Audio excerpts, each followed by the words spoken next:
আমি সব সময় আমার শ্রোতাদেরকে এই কথাটা বোঝানোর চেষ্টা করি যে নারীদেরকে সুযোগ করে দেয়া দরকার। কেননা এই নারীদের পেট থেকে জন্মেছে নবীরা, নাকি নবীরা আকাশ থেকে নেমে এসেছে? আল্লাহর ওয়ালিরা, ইসলামের জন্য যারা শহীদ হয়েছে, সব শহীদরা, সব সিদ্দিকিনরা, সব সৎ কর্মশীলরা এই নারীদের পেট থেকেই এসেছে। এজন্য নারীদের পেটগুলো হচ্ছে খনির মতো, এটা খনি। নারীদের যত্ন নিলে এই খনি থেকে ভালো জিনিস পাওয়া যাবে, আল্লাহওয়ালা পাওয়া যাবে, হাফেজ পাওয়া যাবে, সালেহ পাওয়া যাবে।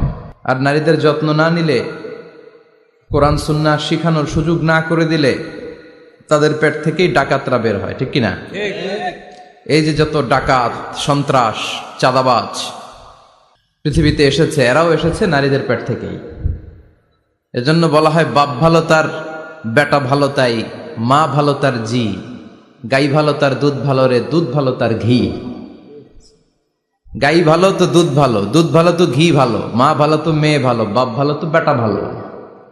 কথা বুঝতে পেরেছেন? এজন্য নারীদেরকে সুযোগ করে দেওয়া উচিত। তারা যদি কোরআন সুন্নাহ জানে তাহলে ঘরের মধ্যে কোনো শিরকের ছোঁয়া থাকবে না। আর নারীরাই যদি বিপদগামী হয়, ওই ফ্যামিলিটা বিপদগামী হয়ে যায়।